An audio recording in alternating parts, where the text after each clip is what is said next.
May nakawala akong kalapate dito mga kalapate, pambihira. Wala, mahuli ko to. So ito ay ating breeder.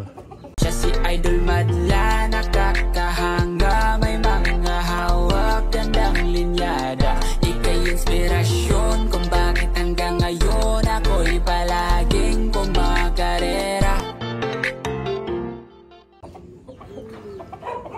Dahan-dahan lang. Pasok ka na sa cage. Yan, nagawin dyan.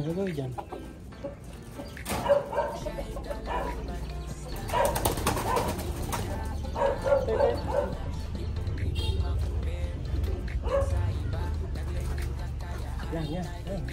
Sabutas lang. Ayan, nakaya. Oh, ayun, nakapasok siya. Yung nakawala is yung PHA bird dyan, yung nakawala. Nakalimutan ko nakataas to. Ayan, oh, buti na lang mga kalapatids, muntik na. So, dati na kasi may nakatakas dito, nakawala dati yung isang ibong ko. Itlog na rin yung isa dito. May bago tayong paitlog. Lagyan natin ang pugad to ngayon. Ang bihira. Tumakas. No? So, kinabahan ako, grizzle. Akala ko ito eh. Ayan, akala ko ito mga kalapatids. Yung asawa kasi nito dati, may asawa to dati, grizzle. Yung nasasabihin yung line kasi malapit lang dito yung nakahuli. Pero may asawa to, grizzle. Nakatakas dyan, ayan o. Ako, paano siya nakatakas? Eh, bumabalik yung pinto ng kanya. Siguro, sinuot niya yung katawan niya dito, sumabit. Hanggang sa nakalabas. No? So, kinabahan ako, sabi ng tatay, may grizzle daw. Dito kasi may grizzle din, ayan o. So, meron din ako naglilimlim kasing grizzle dito, ayan. Yung ating Louis Chu, bagong itlog, second egg lang nila yan. Pati ito, second egg yata mga kalapatids. Ayan o. Pang malakasan pa naman yung mga pairing na nandito. Buti na lang di nakatakas. So ito na naman si manok. Babalak na naman. So abangan nyo ito sa ending bird natin yung grizzle. Para next week mga kalapatids. Picturean ko na. Dahil nakasalang sa ending bird ito. Ayan o. Sa ending bird mga kalapatids, yung grizzle na yon, Arden Campus yung line. So yung isa, PHA bird yun, yung nakawala.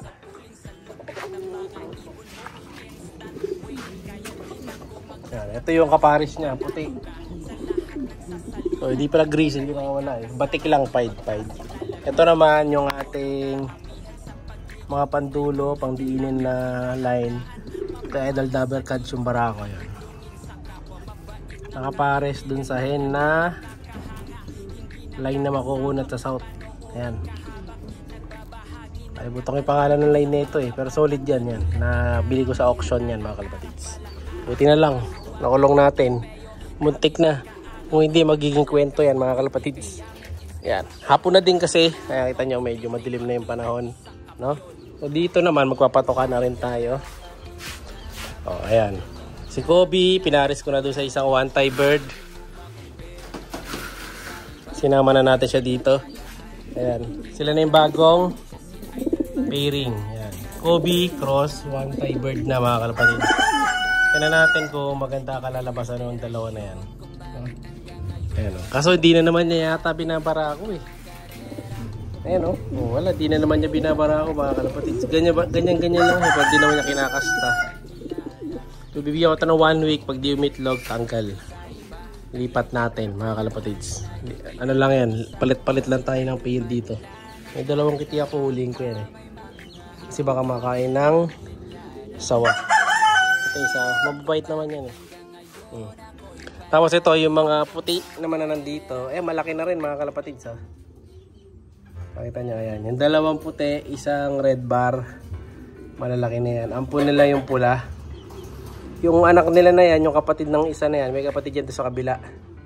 Saka ako napapakita sa inyo. Pero sungit itong puti na to. Pakainin na natin, medyo madilim, no? And then pakita ko sa inyo yung pinag-pair natin na dalawa na to. Ayan, let's go! So, ito yung bago natin pairing mga kalapatid sa sinasabi ko sa inyo. Ang pairing natin na takot sa liwanag, si Kobe Jr. Ay si Kobe 1 cross dito sa one-tie bird natin. Ayan. So sa size, halos pareho lang naman sila. Ayan. Ganda oh. So mata nila magkaiba. Isang orange ay Saka isang pearl eye. Si Kobe medyo nahihirapan tumingin, no? Yung mga baluktot. Tingnan natin kung kakastain niya. Pero parang ayaw kastahin eh. Puro lang siya, no? Barako. Oh, ayan, oh. Oh, ganda pa naman. Ito, ganda na ng katawan nito. Muscle na muscle. Si Kobe, ayan, malaki katawan. Pero medyo kilingay ang ulo. So, dito sa side na to siya tumutupi eh. Dito, ayan, nakabaliktad. Kunin natin yung isa.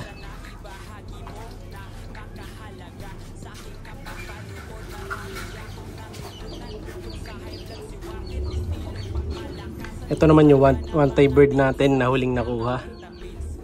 Ayan. Parang may lahing off color to mga kalapatids. Kasi yung kulay niya, ayan, iba. May nag-inquire na dito eh. Binibili na niya kaso, cancel siya. Bibreed na lang natin. Ayan. Ganda oh. Medyo malaki katawan. Titingnan yung muscle niyan dito mga kalapatids. Dito malaki talaga. Ayan oh.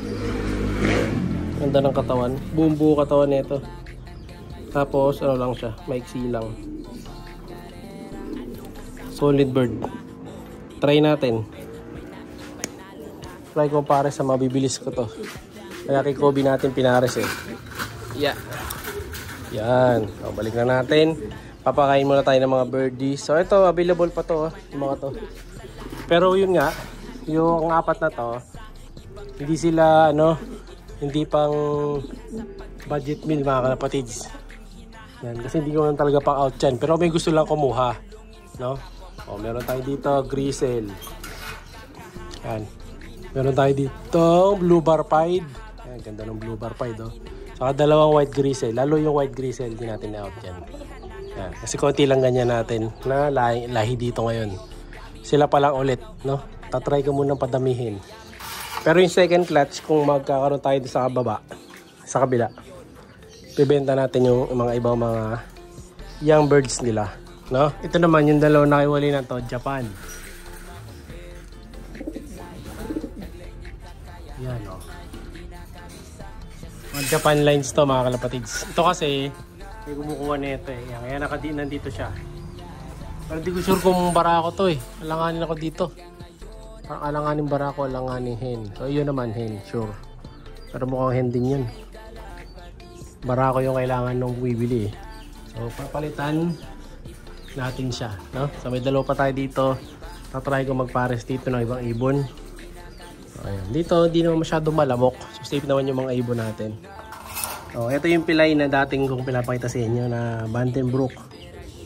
Pata nyo yung paa niya, baliko, pero nakapag-breed naman. So pag yung mga hen, yung mga may tama sa paa, nakapag-breed pa. Pero pag barako, hindi. Kasi di na sila nakakasta eh. Ayan o, ganda.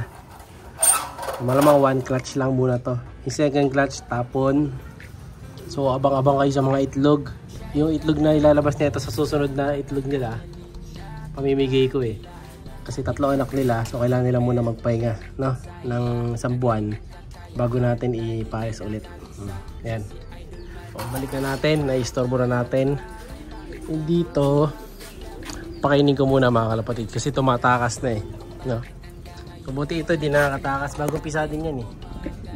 Pero ito, mapipisahan na rin to. Kasunod lang yan. Buti na lang, di nakawala.